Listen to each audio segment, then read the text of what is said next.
Bonjour à tous, nouvelle émission de Tête à Clash. 4 invités, vous allez voir, c'est un peu plus subtil que ça. Tariq Dali, Roland Hureau et François Martin. Et il y a un fauteuil de vide, c'est Olivier Piacentini qui est pris dans les grèves de transport et qui va nous rejoindre au deuxième sujet. Donc 4 invités, 3 sujets et un caricaturiste. Allez, on va parler de lui tout de suite. C'est Ignace. Bonjour Ignace, il a commencé déjà à crayonner et donc il va nous illustrer les 3 sujets de sa plume sanglante et acérée. Alors les 3 sujets. Les 3 sujets, c'est l'avortement va être inscrit dans la Constitution. À quoi ça sert? Premier sujet. Le deuxième, c'est la Chine. Elle commence à être désignée comme le grand ennemi de l'Occident. Je voulais savoir comment la France devait se positionner par rapport à ce thème-là. Et le troisième sujet, c'est, vu le contexte international, mais pas forcément que, est-ce qu'il faut rétablir le service national en France? Est-ce possible? Est-ce souhaitable? Voilà les 3 sujets. Vous les avez, on se retrouve dans une seconde pour le premier.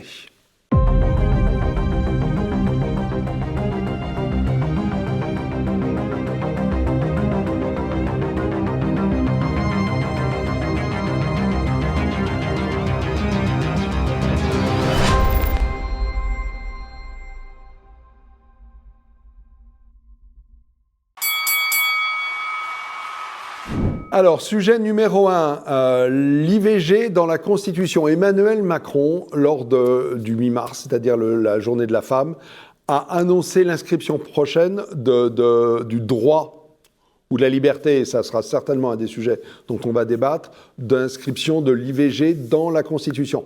Moi, je voulais savoir à quoi ça sert et bien entendu ce que les invités en pensent. Monsieur Dali. C'est pitoyable et consternant.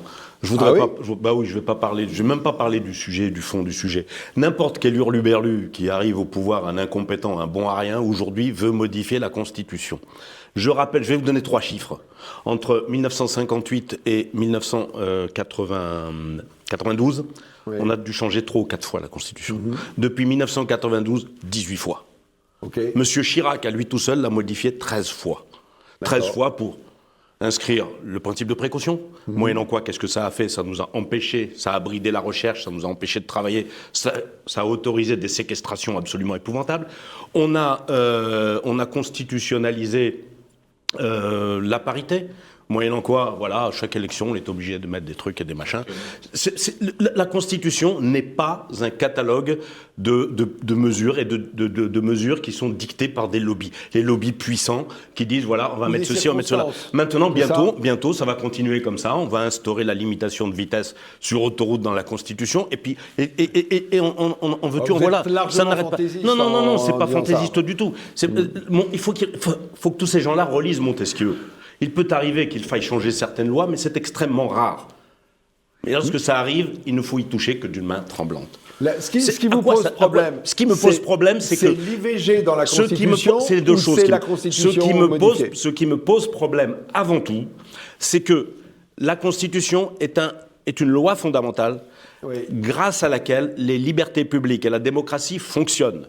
Si on la transforme en un catalogue de revendications, de lobbies ultra minoritaires mais ultra puissants et remarquablement bien placés, il n'y a plus aucune liberté et la démocratie ne fonctionne plus. C'est ça que je veux dire. C'est ça que je veux dire. Aujourd'hui, réaction, ça, vous êtes en phase et on change de sujet. Au bout de ton raisonnement, ce que tu dis, c'est que tu viens de démontrer que en fait la démocratie ne fonctionne plus. On est dans un système de démocratie. Tous les 4 matins, on n'est plus en démocratie. On est dans un système de démocratie dévoyé qui est aux ordres d'un certain nombre de lobbies. C'est ça que tu dis. Alors moi, je voulais rajouter quelque chose là-dessus, c'est que en fait, Constitution égale légalité, mais n'égale pas morale.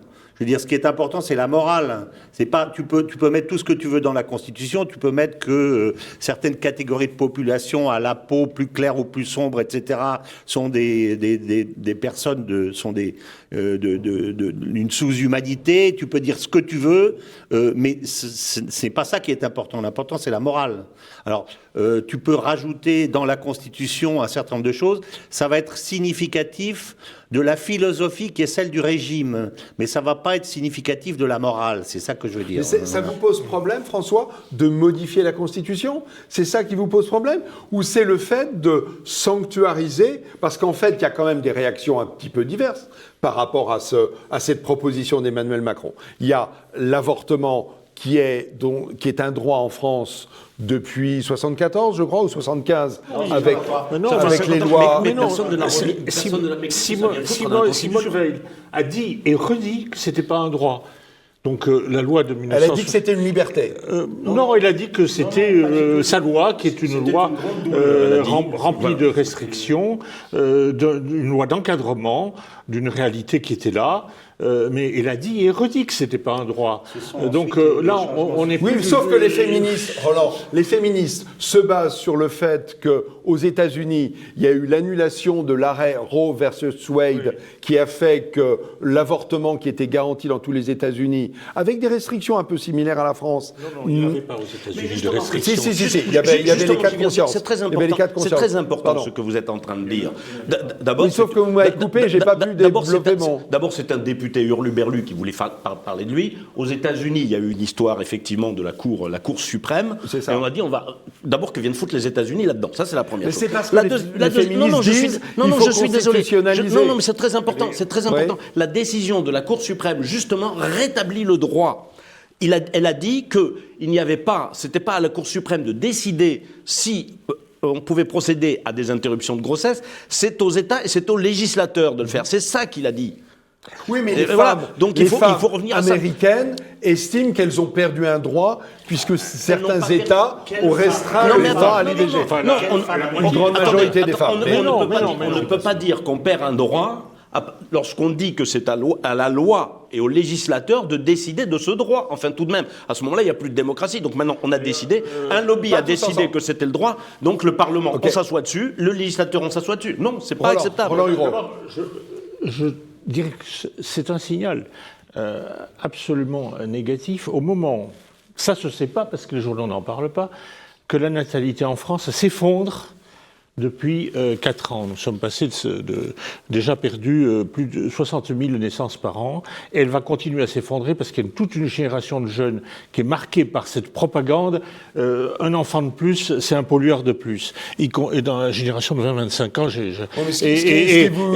oui, mais écoutez, il faut des enfants. Alors, ça veut dire que vous êtes en train de me dire le sous-texte, c'est l'avortement devrait même pas être possible parce que ça permettrait qu'il y ait un certain nombre d'enfants. Il faut être Roland jusqu'au bout. J'ai dit le moment, aujourd'hui, c'est-à-dire qu'on le fait aujourd'hui. Oui. Le sous-texte, non, je ne radicalise pas les choses. Je pense que la question n'est pas... D'ailleurs, tout le monde croit qu'on demande si les gens sont d'accord ou pas sur l'avortement. La question n'est pas là. La question, c'est est-ce qu'on le met dans la Constitution? Pourquoi on n'y met pas la liberté d'aller et de venir, qui interdirait des confinements exagérés? Pourquoi on n'y met pas la liberté de parole, qui est de plus en plus restreinte? Pourquoi on n'y met pas la liberté de se soigner comme on veut? Pourquoi, si vous voulez, la Constitution, mettre les futures lois dans la Constitution, c'est entre nous ce qu'a fait l'Union européenne, et c'est une des raisons pour lesquelles le traité... L'Union européenne n'a pas d'effet sur la Constitution française. Là, on parle de la Constitution française qui va être proposée. C'est même la raison pour Elle est supérieure à la Constitution. Elle est supérieure à la Constitution. Mais quand on a fait voter la Constitution européenne, on y avait mis des tas de choses qui sont d'ordre législatif, qui ne sont pas d'ordre constitutionnel.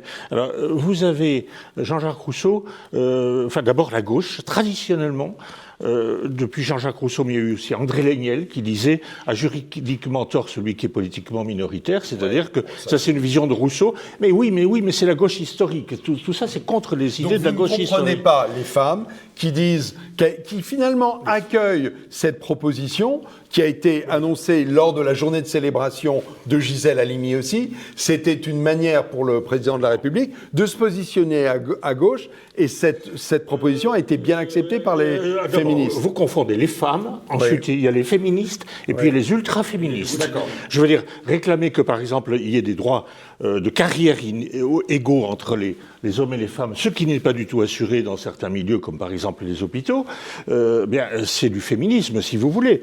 Mais ce n'est pas de l'ultraféminisme. Là, vous avez des groupuscules qui sont des lobbies internationaux. La vérité derrière tout ça, c'est qu'à l'ONU, il y a des gens qui ont décidé que l'ensemble des pays dits occidentaux inscriraient dans la Constitution ce qu'ils appellent le droit à l'avortement. Et ça, c'est une campagne qui vient de l'extérieur et la France est choisie pour cible parce qu'on pense que la France, c'est un pays charnière qui fait basculer d'autres pays. Donc ça c'est une idée qui vient, vous n'avez pas vu autour de vous des gens qui réclament que ce soit dans la Constitution. Les femmes considèrent que l'IVG, c'est acquis. Mais il y a des femmes, mais c'est pas vrai du tout. C'est quelle femme mais oui, d'accord, mais c'est déjà acquis. Je veux dire, pourquoi le mettre dans la Constitution? Et ça a de grosses conséquences. Ça va permettre l'avortement jusqu'au dernier jour, qui est quelque chose d'affreux. Hein. Ça s'appelle un infanticide. On n'en est pas là du tout. Mais si c'est dans la loi, si c'est dans la Constitution... Non, la durée d'intervention est limitée. L'interruption médicale de grossesse est autorisée. Elle ne sera pas limitée si elle est dans la Constitution. Deuxièmement, ça sera un absolu au lieu d'avoir... Simone Veil avait fait quelque chose de pragmatique qui a été débattu, discuté, mais c'était pas sorti de l'esprit de système. Or ça, c'est l'esprit de système. L'esprit de système, ça s'appelle l'idéologie. Ça s'appelle l'idéologie. La loi Veil, je le précise simplement, précisait par ailleurs que la vie restait intangible de la conception à la mort naturelle. C'était précisé dans la loi Veil. C'était précisé dans la loi Veil. C'est-à-dire que la loi Veil avait mis des garde-fous. Et ce sont les modifications. C'est plutôt ça qu'il faut. Ce sont les modifications suivantes qui ont fait d'une facilité, ou plutôt, cette loi Veil était une loi pour éviter aux femmes la triple peine. Oui. Celle d'avoir été obligée d'avorter, celle de la pression de l'entourage, celle de faire un enfant qu'elle ne voulait pas, d'avorter, et ensuite celle d'être légalement punissable. Donc c'est à ça que Veil voulait répondre, pas plus que ça. Et ce sont ensuite les suivantes, Yvette Roudy, etc., qui ont ressorti, je dirais, la statue de Simone Veil et qui ont détourné la loi Veil pour en faire un droit, et ensuite d'essayer d'en faire un droit fondamental. Mais ça n'a jamais été le cas. Si on revient au départ, c'est pas le cas. Attendez, je voudrais faire avancer le débat, parce que la proposition du président de la République est d'inscrire cette évolution et peut-être l'inscription de l'IVG dans la Constitution, c'est lié à d'autres propositions. Réforme des institutions, réforme du millefeuille administratif, autrement dit... Attendez. Tariq, il faut que je puisse aller jusqu'au bout. Réforme du millefeuille administratif, avec, vous savez bien qu'on dit, en gros, il y a soit le département qui est en trop, il y a un certain nombre de... Alors ça, c'était Sarkozy. Monsieur Macron était à l'Élysée avec Monsieur Hollande lorsqu'il a abrogé la loi qui prévoyait le conseiller territorial avant même qu'elle soit appliquée. Donc de toute façon, il se moque du monde. Ok, tout le monde se moque de ce que je dis ici. Non, mais vous le premier, vous me marchez dessus. Je voudrais bien donc aller jusqu'au bout de ce que j'ai à dire. Bien sûr, j'ai compris. Vous avez invité pour parler. Mais sauf que je fais avancer le débat. Et donc, cette réforme constitutionnelle, qui, elle, risque de ne pas faire consensus du tout, l'IVG est glissé dedans. Et donc, il risque d'y avoir un rejet de ces réformes constitutionnelles qui va aboutir au rejet de l'avortement dans la Constitution. Donc, est-ce qu'on n'est pas finalement en train d'avoir un débat qui ne va pas avoir lieu?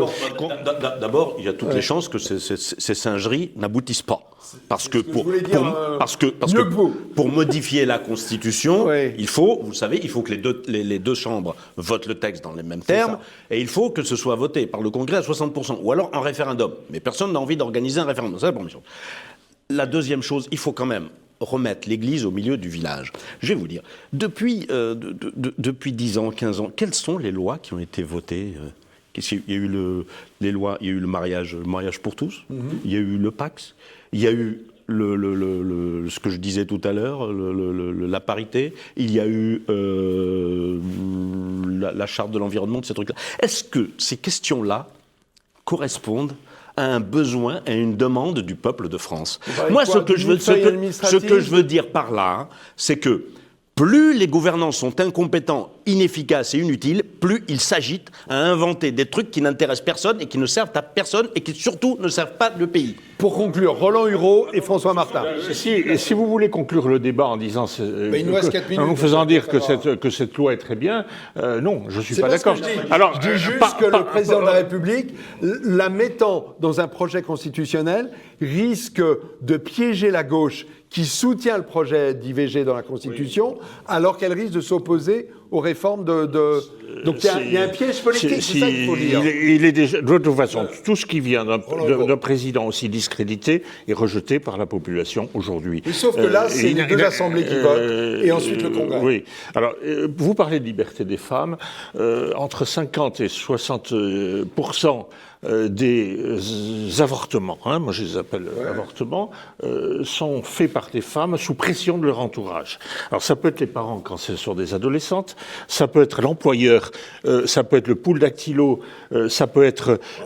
mais c'est vrai, c'est la vérité. C'est la vérité, ça. C'est les arguments de ceux qui s'opposaient au vote des femmes en disant on ne va pas donner le droit de vote des femmes puisque c'est les maris qui vont décider. Mais on a le droit de faire pression sur une femme. Mais dans ce dactylo, attendez, on se croirait dans les années 50. Dans la vérité. Dans la vérité. Alors, si elle a 1 an ou 2 enfants, ça va. Si elle a un 3e, on se moque d'elle. Et puis l'employeur, il laisse entendre, c'est totalement illégal, que le prochain plan social, celle qui a 3 enfants, faut qu'elle fasse gaffe. Mais c'est la vérité sociale. Et justement de nulle part parce que personne ne le dit, parce que c'est un grand tabou. Mais les tabous, personne ne les dit, et il faut les sortir un jour. Alors je voudrais que je profite de l'occasion pour le dire. En réalité, il faudrait des mesures protectrices pour qu'il y ait aussi une liberté de ne pas avorter chez une femme qui subit des pressions terribles. François Martin, là, on revient sur l'avortement. Je comprends bien.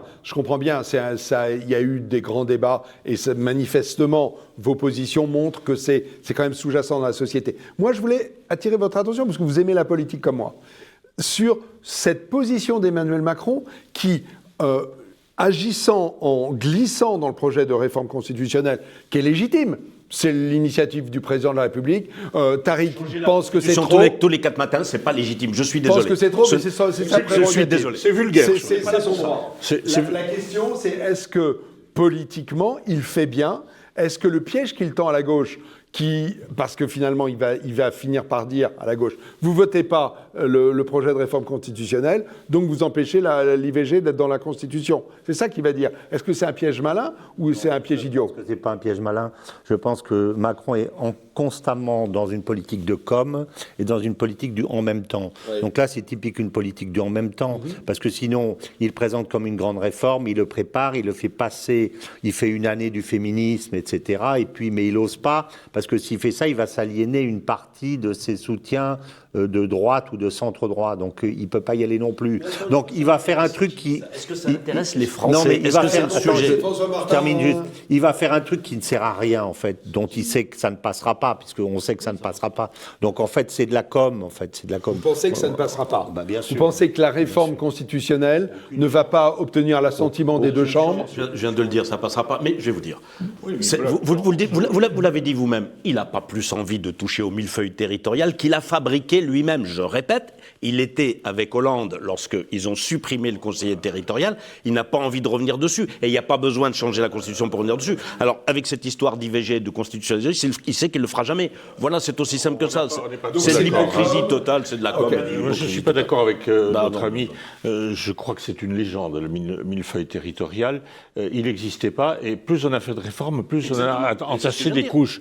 C'est-à-dire qu'il y a un grand philosophe qui s'appelle Guy Debord, qui était le fondateur du mouvement situationniste, qui dit que dans la société de spectacle ou de communication, dans son stade avancé, toutes les réformes aggravent les choses, sur tous les sujets. D'accord. Et c'est Guy Debord est mon maître à penser, ça vous surprendra. C'est très intéressant. Il est situé très à gauche. Oui, mais ça ne me gêne pas, dès lors qu'il dit des choses très justes et que personne d'autre ne dit. D'accord. Voilà. Je préfère Montesquieu, mais Montesquieu dit qu'il ne faut pas toucher, il faut changer les lois d'une main tremblante, il ne dit pas... Allez, on arrête de Montesquieu à Guy Debord. Très franchement, on a très bien balayé le spectre de la pensée française depuis quelques années. Quelques siècles, devrais-je dire. Allez, on se retrouve dans quelques minutes. Messieurs, merci. sujet numéro 2, à tout de suite.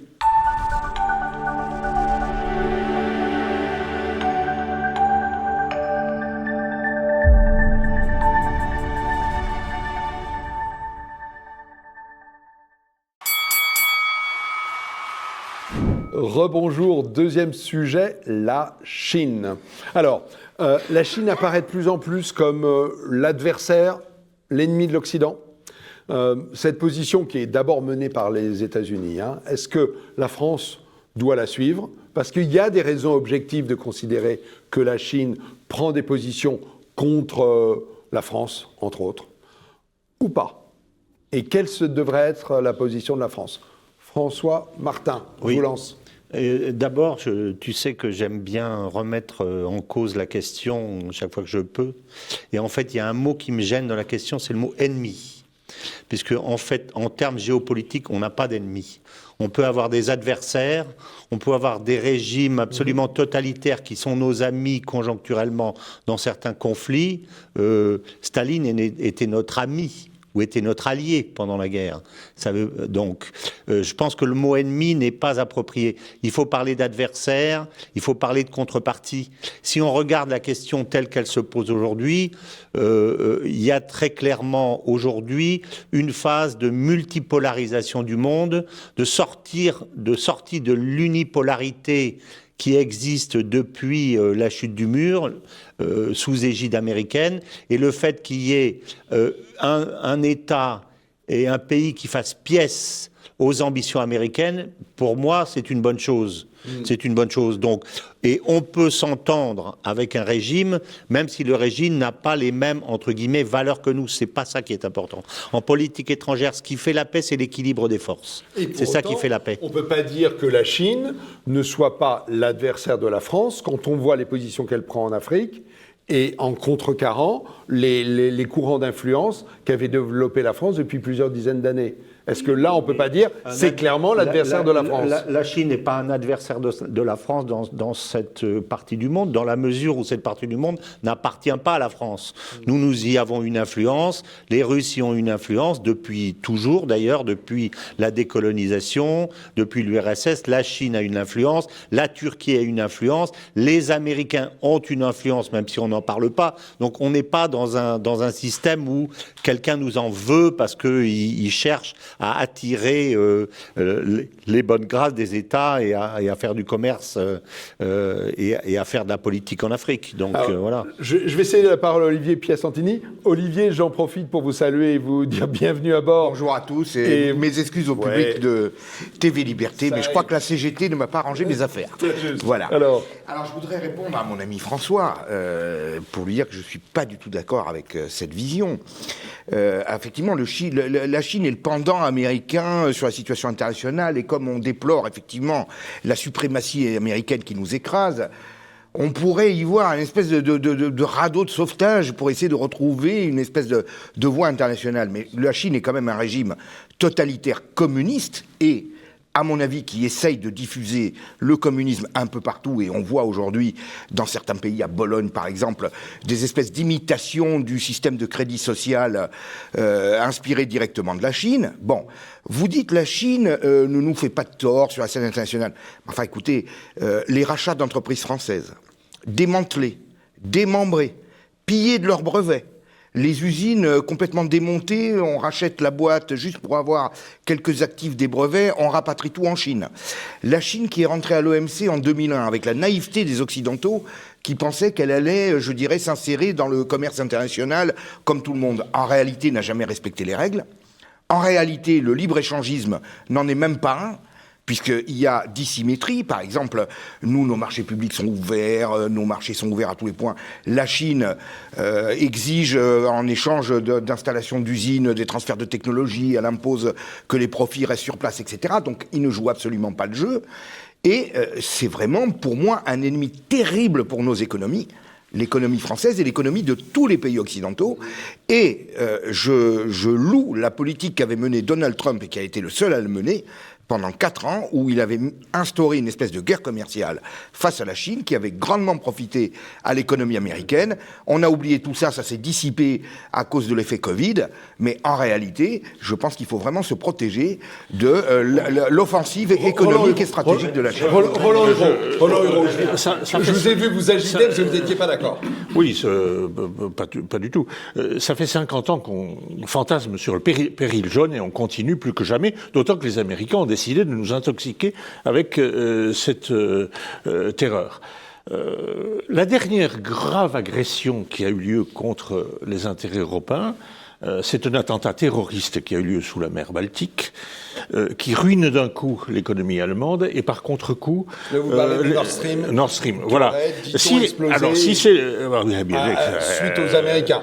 C'est la tâche américaine qui est... Si c'est les Chinois qui ont fait ça, les Chinois sont véritablement nos ennemis, parce que c'est gravissime, et c'est une violation du droit international terrible. Bon, maintenant, pour le reste, ils achètent nos entreprises, ils font du commerce, ils nous prennent nos marchés, etc. Mais qui nous empêche de réagir? Les réglementations européennes, les réglementations qui sont faites à Bruxelles. Non, l'OMC. Et l'OMC, qui sont sous le contrôle de qui? Des États-Unis. C'est-à-dire qu'il suffirait... par exemple, ils nous ont acheté tout le bois que nous avions en France disponible. Sauf que nous avions des entreprises des scieries, elles ont toutes disparu sans que personne ne bouge le petit doigt pour maintenir nos scieries. Autrement dit, laissons faire. Vous êtes un partisan du libre-échange et vous dites que c'est bien que la Chine soit comme... Ah bon? J'ai dit le contraire. La Chine profite des règles de libre-échange absolues. Il faut se méfier de tout ce qui est absolu. C'est l'idéologie que nous nous sommes imposés au travers de l'OMC, mais aussi au travers de l'Union européenne, qui est l'exécutif de l'OMC. Nous n'avions qu'à nous défendre. Et pour ce qui est de l'Afrique, je crois savoir et je déplore beaucoup, que la Russie, non seulement mette des troupes là où nous avons retiré les nôtres, mais en plus fasse la propagande anti-française. Alors, j'ai pas d'information que les Chinois, qui cherchent leurs intérêts, qui achètent des millions d'hectares aux Africains, de manière assez scandaleuse, fasse de la propagande anti-française. Mais si j'ai cette information... Vous plaisantez. Oui. Vous plaisantez sur le fait que les Chinois, bien entendu, font de la position anti-française. Autant que les Russes. Les Russes le font. Hein. Ah ben ça, très largement, bien entendu, ça on sait bien. Je peux vous dire, pour bien connaître le Bénin, où les Chinois sont très implantés, c'est moins d'un point de vue stratégique que d'un point de vue économique, ils font de la propagande anti-française. Alors Roland, que vous me disiez qu'on se défend très mal, ça, on est bien d'accord. Mais il faut dire que les intérêts chinois sont corrélés avec ceux de nos multinationales, avec nos multinationales qui, elles aussi, ont intérêt à travailler avec la Chine. Mais ce n'est pas pour ça que ce ne sont pas des adversaires redoutables. Messieurs, il y a Tariq Dali qui exceptionnellement a été muet. C'est assez rare pour être souligné. J'ai écouté ce qui s'est dit. Moi, paradoxalement, je ne suis en désaccord avec personne. Comme a dit François, ce ne sont pas des ennemis, ce sont des concurrents. Et il faut les traiter comme des concurrents. Lorsque Olivier nous dit que... Vous n'avez pas marre d'être un peu le Bénin de service, comme l'Europe l'a été depuis des années? Mais justement, c'est la faute de l'Europe. C'est la faute de l'Europe, c'est la faute de l'OMC, c'est la faute de qui vous voudrez. Parce que lorsqu'Olivier dit que la Chine ne joue pas le jeu, mais on n'est pas obligé de se le laisser faire. Je vais vous prendre un exemple tout simple. Il y a une bonne nouvelle qui est arrivée la semaine dernière. Le Parti libéral allemand a dit on arrête la folie de la voiture électrique. Pourquoi ? Pourquoi ils se sont réveillés? Parce que qu'est-ce qui s'est passé? Il y a donc 5-6 ans, les Allemands se sont dit on est très forts, on est les meilleurs en voiture, on va fabriquer des voitures électriques, ça va nous coûter très cher, mais ça va tuer les Français qui n'auront pas les moyens de suivre. Et puis surtout, on est vachement en avance sur les Chinois. Ouais. Sauf que les Chinois, c'est pas des manches.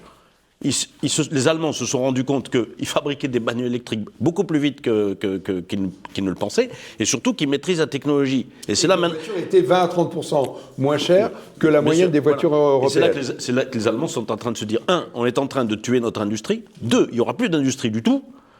Et 3, on va être dépendant en plus de leurs voitures, puisque c'est eux qui fabriqueront les trucs. Le peu de voitures qu'on fabrique en électrique. Donc ils se sont rendus compte de ça. Donc il faut une réaction à l'allemande, à la partie libérale allemande, pour tout, et arrêter de se... Et en revanche, et c'est là que je vois, ce sont les mêmes qui laissent faire la Chine, qui mettent des normes partout dans l'Union européenne, qui ont laissé l'OMC, la Chine déborder l'OMC, ce sont les mêmes qui acceptent le crédit social, parce que ce sont eux les défenseurs aussi de la dictature. Parce qu'ils disent que la Chine c'est une dictature, mais ils trouvent que le modèle chinois en matière de crédit social et de contrôle, il est très bien. Moi, je vous dis, donc que la Chine soit un régime totalitaire, c'est leur problème, mais moi je ne veux pas qu'ils importent leur truc. Ce n'est pas que leur c'est leur problème. C'est leur problème. Vous parlez de la Chine comme d'un concurrent. Oui. Moi, j'en parle pas comme un ennemi, parce que je ne veux pas avoir l'air de stigmatiser un peuple, c'est pas le peuple auquel je m'en prends, mais le régime.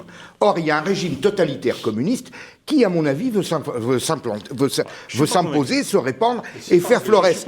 Et la concurrence.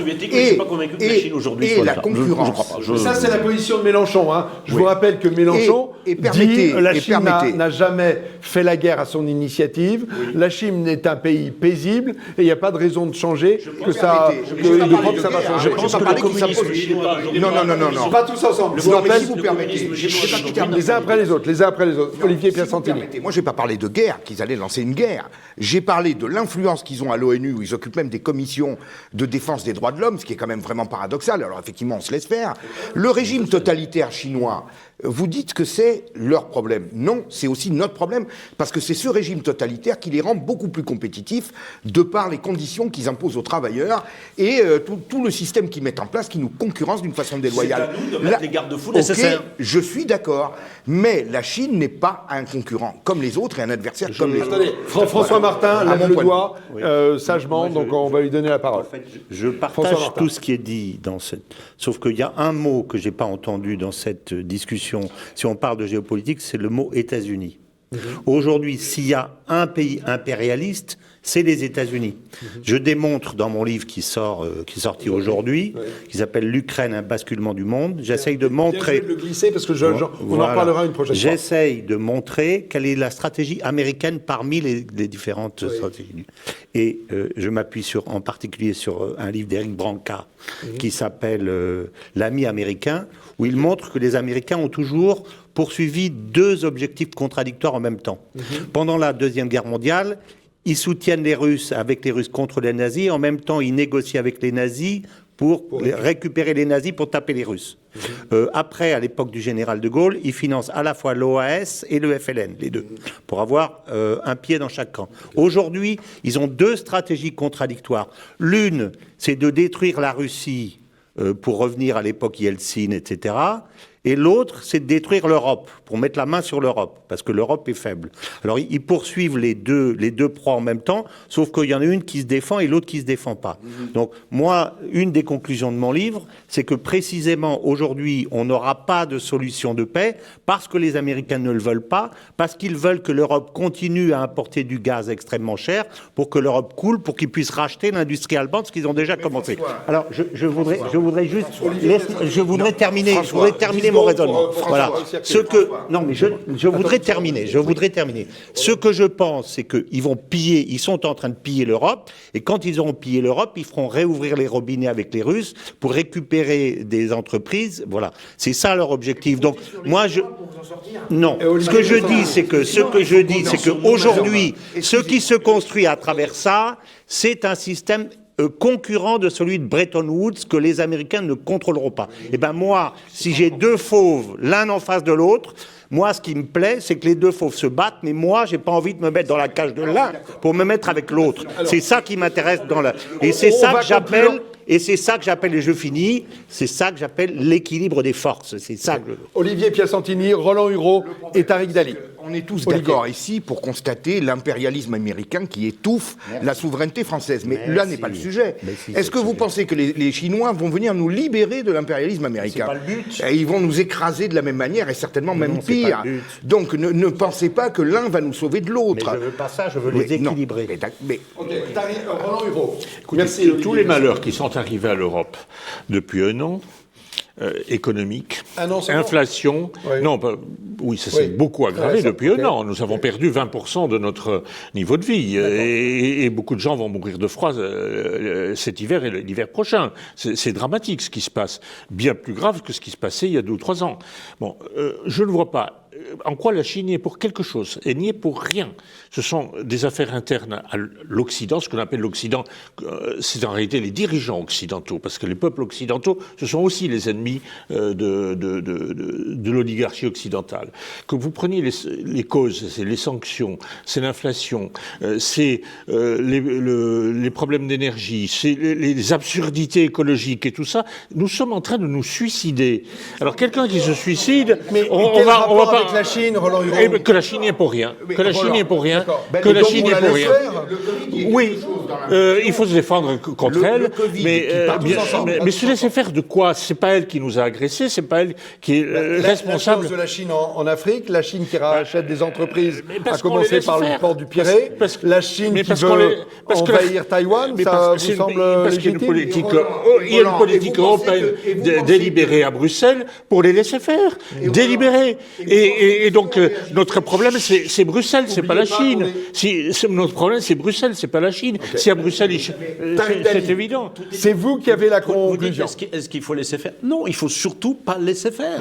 Mais c'est pas la faute des Chinois, c'est la faute de Bruxelles, c'est la faute de ceux qui ont accepté ça, c'est la faute de ceux qui acceptent qui font des normes, qui font que grosso modo, pour faire simple, l'Europe c'est ouvert à tous les vents, mais à l'intérieur tout est réglementé. C'est exactement le contraire qu'il faut faire. C'est pas la faute des Chinois. Les Chinois, ils défendent leurs intérêts. Nous devons défendre nos intérêts. Ce n'est ni la faute. Et pour terminer, et pour répondre à François, Tout le monde ensemble, personne n'entend rien, ça sert à rien de faire l'émission. et pour répondre à François, il a cité les États-Unis. J'ai pas parlé des États-Unis parce que les États-Unis sont comme les Chinois, ils défendent leurs intérêts. Et les Chinois défendent leurs intérêts et l'Europe défend les intérêts de tout le monde, sauf les siens. Et à l'intérieur de l'Europe, la France défend les intérêts de toute l'Europe, sauf de la France. Allez. Voilà comment ça fonctionne. C'est le mot de la fin. Olivier Piacentini, si c'est court. Une hein. seconde. Là, vous dites que les Chinois ne réagissent pas, qu'ils font rien, qu'ils font leur business et c'est tout. Pour le moment, ils sont comme ça parce qu'on n'a pas eu justement de réaction en face. Mais croyez-moi, le jour où on mettra les actions en place, comme l'avait fait Donald Trump, vous verrez le vrai visage des Chinois derrière et vous comprendrez quelle est la vraie nature de ce régime. Allez, c'est fini pour aujourd'hui. Enfin, en tout cas, pour ce deuxième sujet, pardon. Messieurs, gardez vos forces, le troisième sujet arrive et on se retrouve dans quelques secondes. Retrouvez et achetez les livres des invités de TVL dans la boutique de votre chaîne sur tvl.fr.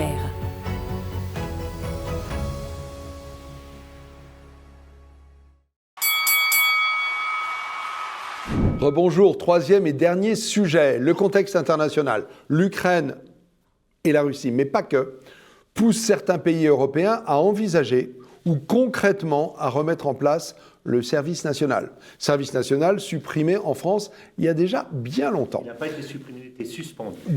Ok, très bien. Merci pour cette précision, François Martin. J'aime beaucoup la rigueur de François Martin. Donc, n'empêche, je continue. La question, c'est est-ce que la France doit, elle aussi, revenir en arrière et remettre en place le service militaire obligatoire? Et je cède la parole à Olivier Piacentini. Olivier.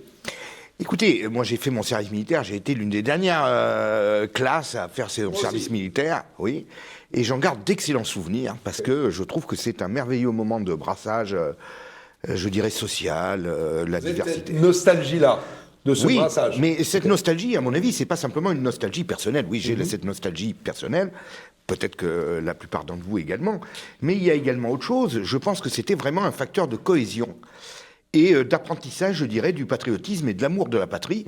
Et j'ai quand même l'impression que depuis que ce service militaire a disparu, on voit quand même la jeunesse disloquée en tranches différentes, une jeunesse des beaux quartiers, une jeunesse des cités, une jeunesse des milieux ruraux, etc. Et les gens ne se parlent plus, ne se comprennent plus. Et je pense que déjà, le service militaire avait cette vocation de souder tout le monde dans l'amour de la patrie et dans le service de son pays. Alors après se pose un deuxième problème, est-ce que ça a une utilité véritablement d'un point de vue stratégique et militaire? Bon, apparemment, d'après ce que j'ai pu entendre de la part de hauts gradés de l'armée, ça va être déjà très difficile à instaurer parce qu'il n'y a plus les structures. Les coupes budgétaires terribles dans l'armée font que actuellement l'armée française au jour J ne serait pas en mesure de remettre en place le système tel qu'il était avant. Alors on peut l'amender, le modifier, je ne sais pas. Mais en tout cas, ça va être très difficile. Est-ce que ça a un intérêt d'un point de vue véritablement militaire derrière? Je n'en suis pas convaincu non plus. Il y a certains pays, et on est vraiment dans le contexte de l'Ukraine, la Suède en 2017, l'Estonie ou la Lituanie tout récemment, remettent en place leur service militaire parce qu'ils constatent que leurs forces armées actuelles, armées professionnelles, sont insuffisantes pour faire face à une menace qui a plus de consistance que jamais. Voilà, ça c'est leur position. Quelqu'un veut prendre la suite ? François Martin. Alors, je veux faire remarquer d'abord, je connais un peu le sujet parce que c'était mon sujet de mémoire de ma session de l'IHEDN. Et à l'époque, un élément intéressant, l'Institut des hautes études de défense nationale. À l'époque, Chirac avait pris cette mesure parce que dans la logique de la chute du mur, il n'y avait pas d'adversaire identifié en face du côté russe. Donc, il avait considéré que ça ne se justifiait pas. Et donc, c'était une façon d'aller vers l'armée de métier. C'est ça. Et je pense qu'on est encore dans ce contexte. J'imagine pas. Aujourd'hui, les vrais experts qui imaginent les suites possibles de la guerre d'Ukraine si jamais l'ensemble des pays de l'Europe, de l'OTAN rentraient dans la guerre derrière la Pologne, pensent que l'Europe ne tiendrait pas le coup plus de 15 jours. Pas seulement la France, mais également les autres pays, parce que on tiendrait pas le coup en face d'une armée qui fait 1,5 million de personnes et potentiellement 24 millions de conscrits. Donc, si on regarde les choses comme ça, la conscription possible, le service militaire n'a pas de sens. Si le service militaire... Parce qu'on l'a déjà perdu. Bah oui. Oui, mais est-ce que c'était pas... Pardon, je termine juste. Oui. Par contre, il a un sens sur le plan social. Mais ça, c'est pas lié au contexte de la guerre, ça. Ça fait longtemps qu'on réfléchit à faire un service qui est un service, je dirais, militaro-social. On le fait pas pour des raisons budgétaires, maintenant on le fera peut-être. À mon avis, ça, c'est peut-être une bonne chose, mais c'est pas lié, à mon avis, au contexte de la guerre d'Ukraine. On va pas envoyer des troupes avec les jeunes conscrits pour se battre sur le sol ukrainien ou sur le sol biélorusse. Ça n'a aucun sens. Pour faire la guerre à qui ? Il faudrait qu'on réponde à cette question. Si c'est pour faire la guerre dans le Mali ou ailleurs, je veux dire, on n'a pas besoin de beaucoup de monde. Et si c'est pour affronter la Russie ou pour affronter les États-Unis ou pour affronter la Chine, à mon avis, ça ne suffira pas de rétablir le service militaire. Et pour ce qui est du pratique, bon, les problèmes budgétaires, on les résout toujours. On a toujours trouvé l'argent alors qu'on ne l'avait pas avant. Ça, c'est votre côté gaulien, l'intendance suivra. Justement, il ne le pensait pas dans sa pratique. Mais enfin, oui, bien sûr. Et puis bon, côté historien aussi. J'ai vu qu'en 1914, tout le monde aurait montré qu'on n'avait pas les moyens de faire la guerre. Et puis on l'a fait, on trouve toujours les moyens quand il y a une véritable urgence. Et là, ça ne se justifie pas. D'autre part, il y a des problèmes qui ne se posaient pas autrefois. Les gens vont vous dire, les féministes, comme vous évoquez tout à l'heure, vont dire pourquoi les garçons, pourquoi pas les filles. Ah ben pardon, alors excusez-moi Roland, je vous donne une information. S'il y a service militaire, c'est garçons et filles confondus, à l'israélienne ou à la suédoise. Ou à l'ukrainienne. Ou à l'ukrainienne, ou à l'allemande, parce que je vais vers vous, Tariq, attendez, soyez patient. Mais j'informe Roland, l'Allemagne, qui a des projets de remise en place du service militaire, dit évidemment, c'est tout sexe confondu. Oui, bien sûr. Bon. Parce qu'avec toutes les modifications de la Constitution perpétuelle, ça serait inconstitutionnel aujourd'hui si on mettait que les garçons. Voilà. Non, mais il est drôle, on laisse Roland finir, en fait, de vous. On ne parlerait pas de ça s'il n'y avait pas en Ukraine une guerre qui ne ressemble pas aux autres. Aucune guerre ne ressemble jamais aux autres. Et là, on en a une qui est très consommatrice de chair humaine, pardonnez-moi l'expression, parce que ça se passe comme ça, c'est verdant, tous les jours. Pour quelles raisons il faudrait l'analyser Est-ce que c'est la faute à qui est tant de morts dans la guerre d'Ukraine ? De position, alors que lors de la Seconde Guerre mondiale, les Allemands sont rentrés comme dans du beurre entre la Belgique et la France, il n'y a pas eu tant de morts que ça. La Seconde Guerre mondiale, il y a eu ça c'est plus tard. Il y a toute une série de guerres qui ont eu lieu depuis et qui étaient peut-être aussi importantes que la guerre d'Ukraine quant à leurs conséquences, où il n'y avait pas des effectifs aussi importants, mais ni de victimes. Donc on a un phénomène spécifique. Il faut quand même réfléchir froidement. On a une guerre spécifique. Pourquoi est-elle spécifique ? Est-ce qu'elle entraîne entraîne, pour nous, la nécessité de recouvrir au service national. Sur le plan des principes, je suis plutôt favorable au service national, sauf que pour toute une série de raisons que je pourrais vous expliquer, le rôle intégrateur était bien faible, puisque la plupart des immigrés citoyens français arrivaient à se faire dispenser dans les 10 ou 15 dernières années. Alors que quand on regarde l'armée actuelle, on voit qu'il y a la présence de nombreux enfants des générations arrivées il y a... Je vous parle de la fin du service national. J'étais président d'une commission de dispense. D'accord. Alors je voyais défiler les gens. Et ils étaient tous soutiens de famille parce qu'ils avaient tous 6 ou 7 frères et sœurs. Donc le résultat, c'est que le rôle intégrateur était déjà très faible. Et je pense aussi que l'armée était un peu coupable, parce que le service national, chose magnifique, mais dans la réalité, il y a quand même beaucoup de gens qui s'embêtaient, qui n'étaient pas utilisés. Et s'il y avait eu un véritable effort pour le rendre attractif, intéressant et utile, peut-être qu'il n'aurait pas été aussi impopulaire. Mais c'est vrai. Il reste que, aujourd'hui, il ne faut pas faire la politique avec des principes, sur la l'an 2, etc. Il faut faire des principes avec des réalités, et je ne vois pas en quoi cette initiative correspondrait aux réalités d'aujourd'hui. Très bien, merci. Tariq Dali. Oh, je suis pas en Roland l'a dit, c'est pour faire la guerre à qui? C'est-à-dire qu'aujourd'hui, je reprends votre question d'origine. Vu le contexte international, le service militaire, etc., c'est pas le contexte international, c'est la perte de souveraineté de la France. C'est que on va se battre contre qui? Aujourd'hui, la Suède, etc., veut rentrer dans l'OTAN parce que... La Suède et la Lituanie, c'est clairement dû à la guerre. La Lituanie, parce qu'elle est... vous voyez où est située la Lituanie. Que la Lituanie ait des craintes, ça peut se justifier. Vu l'histoire, ce que lui a fait Staline il y a 80 ans... La Suède est à 300 km à vol d'oiseau de Kaliningrad. C'est ça, voilà, donc on peut se demander. Mais nous, en quoi la situation... Bon, en revanche, qu'il s'agisse encore une fois de gesticulation pour dire je fais quelque chose alors qu'ils sont incapables de régler les problèmes, je crois que c'est plutôt ça. Puis de toute façon, je crois que François l'a dit, il a dit qu'il était suspendu, puisque de toute façon, la conscription en cas de guerre est la règle, de toute façon. Donc je pense pas. Alors, moi aussi, j'ai fait mon service militaire. Bon, j'ai pas un souvenir. J'ai pas un souvenir merveilleux. J'ai pas un souvenir sinistre non plus. Vous n'êtes pas un être sensible. Voilà. Contrairement à Olivier Piacentini. C'était il y a plus longtemps. Peut-être que le service militaire était. Voilà. Moi qui étais vous étiez certainement étudiant dans des écoles, etc. Comme moi. Bon, bien. Mais je me suis retrouvé à faire le service militaire, donc toute la journée on est entre gens qui discutons de sujets passionnants, etc. Puis on se retrouve avec des gens assez simples. Moi je me rappelle par exemple un jeune, on nous a fait faire une dictée, bon, on nous faisait copier le cours, et puis un jeune a levé la main et a dit, il y avait le mot jambe, ça s'écrit comment jambe. Et alors des gens se sont mis à rigoler. Et je dirais, l'officier qui nous encadrait a dit, mais non, il ne faut pas rigoler, il faut qu'on soit tous ensemble et essayer de l'aider, etc. Donc c'était vraiment des choses, je trouve, qui nous apprennent de la vie, si vous voulez.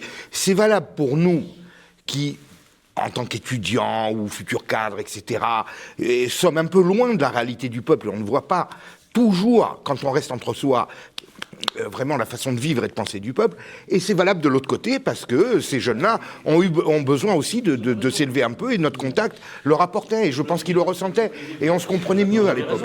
Vous avez raison. Mais on a parlé de service militaire, et là vous êtes tous en train de dire qu'il faudrait faire un service social, etc. Moi je parle du service militaire purement dur. Le service militaire est aussi intéressant du point de vue de l'acquisition du patriotisme. Et vous êtes d'accord que notre jeunesse en manque cruellement, et certaines parties de notre jeunesse. Or, dans un cadre militaire, la première chose qu'on apprend, c'est le patriotisme, et on est là pendant des mois pour servir la France au cas où elle se trouve en danger. Donc je trouve honnêtement que... Si je résume un petit peu ce que vous dites tous, c'est... On n'en a pas besoin parce que soit l'armée est trop grosse, soit dans tous les cas on ne sera pas prêt à temps, soit le contexte ne le justifie pas. Mais on en a besoin parce que l'armée, mais là c'est presque une vision très nostalgique, l'armée serait un brasseur de classe sociale et un facteur d'intégration. Mais est-ce que c'est pas le bon temps de papa, la nostalgie facile? Et de patriotisme. Oui. Non, c'est pas de la nostalgie. François Martin et Roland Huron. Oui. Ça va plus loin que ça, parce qu'en fait, quand on discute un peu avec les militaires, aujourd'hui c'est clair qu'on on est sur une trajectoire de changement par rapport aux doctrines d'autrefois qui étaient des doctrines des OPEX, des opérations extérieures, et on a déshabillé pour tirer les dividendes de la paix, et on faisait plus que des opérations militaires qui étaient diplomatico-militaires à l'étranger. Et aujourd'hui, on a bien vu qu'on est dans un contexte d'autodéfense, même si je pense que la Russie, cette guerre n'est pas notre conflit à nous, Français. Pour autant, ça ne veut pas dire qu'il ne faut pas qu'on revienne à un système où on est capable de défendre son propre territoire. Donc on est dans une trajectoire, on va augmenter sensiblement les budgets de défense. Et quand on a ça et qu'on discute avec les militaires, il est fondamental que la population adhère. Donc c'est dans ce sens-là que le patriotisme est important. Il faut que l'armée et le peuple fassent corps. Sinon, ça ne marche pas. Ça ne veut pas dire, et là je reviens à ce qu'on disait, que si on envoyait la conscription dans le cadre d'une guerre conventionnelle contre les Russes, et c'est la même chose avec les Baltes, et c'est la même chose avec les Finlandais. Je veux dire, je ne peux pas imaginer que les Baltes pensent une seconde qu'ils vont se défendre plus de 24 heures si jamais les Russes les attaquent. Donc, en fait, c'est une posture politique. La position ukrainienne démontre le contraire. Hein, parce que les pays baltes... Poutine pensait arriver à Kiev Regarde ce que ça représente, les pays baltes, et où ils sont situés.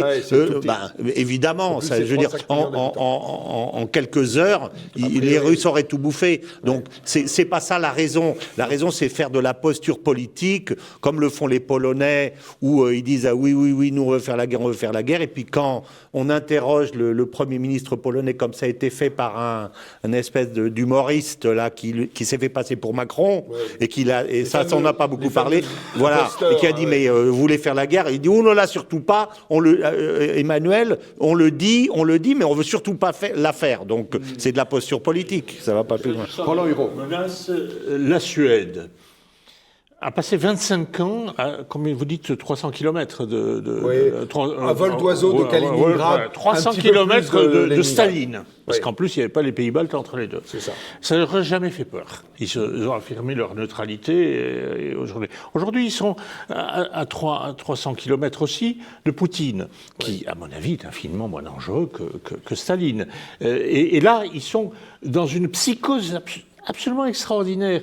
Il faudrait l'expliquer, ça. Je pense que la propagande américaine est pour quelque chose. Pardon ? Propagande médiatique, toute la médiatique, mais de qui l'a fait cette propagande médiatique ? Vous ne pensez pas que les peuples, puisque vous parliez des peuples, est-ce qu'il n'y a pas, les peuples n'ont pas des souvenirs très anciens d'invasion des Russes, et donc ont une trouille, une grosse trouille, quoi. Hein. Quand ils avaient Staline à 200 km, pendant 25 ans, ils n'ont jamais voulu avoir une politique de défense cohérente et organisée. Ils avaient une petite armée d'un pays neutre. Alors, il faut chercher une autre logique que les vraies menaces. Une logique de psychologie des peuples, contexte géopolitique qui a changé, il y aurait... On peut convaincre, vous savez, si vous avez fait une propagande adaptée, sur base de psychose et de peur, comme on le fait aujourd'hui, vous pouvez convaincre la population française qu'il faut absolument un service national. Mais nous... Les défendraient, ce qui est, à mon avis, encore un autre sujet qui mériterait 20 minutes de plus. Absolument, ça c'est l'article 5 de l'OTAN. Hein. Allez, on a fini. Messieurs, merci. Avant la vraie fin de cette émission, on va quand même se tourner vers Ignace qui est en train, comme d'habitude, de boucler le dernier dessin. On se retrouve dans quelques secondes pour voir le produit de son cerveau. À tout de suite.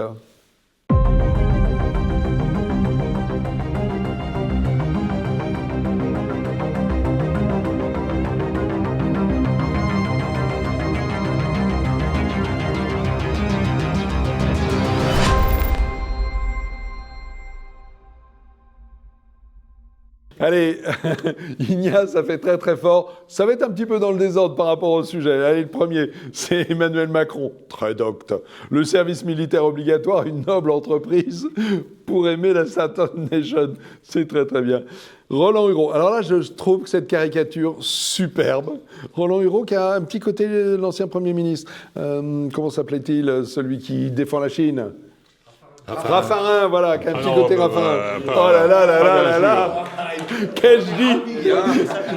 Certains disent qu'un enfant pollue la nature, mais cette obsession de l'avortement pollue l'esprit. Très bien. Allez, Olivier Piacentini, quelle belle tête. Ce service militaire favorise le patriotisme. Lui, il veut bien saluer le drapeau français, mais pas le drapeau européiste. Ok, Tariq, jolie cravate jaune, Tariq. À force de tripoter la Constitution tous les matins, ça va finir par devenir obscène. La République ne veut pas qu'on la tripote. François Martin, mieux vaut une armée de métier qu'un contingent de majorettes. Celle-ci, je me la garde, elle sera dans ma collecte. Allez, oh, la tête d'adjudant. Mon père aurait adoré. Dans Tête à Clash, ça percute avec l'adjudant Tanguy. Un coup de pompe intellectuelle. Merci beaucoup. Ah, l'IVG, oulala, l'IVG et la tête de mort derrière la truc. On voit bien ce que veut dire Ignace, au cas où vous ne connaîtriez pas ses positions. Et puis, allez, on finit par la Chine. Cette petite Tour Eiffel vendue devant, la vraie. La Chine, notre ennemi, en tout cas, elle nous imite très bien. Voilà, ça, c'est très joli. Merci Ignace. Allez, rendez-vous dans 15 jours avec de nouveaux intervenants et une actualité renouvelée. À bientôt. Donc...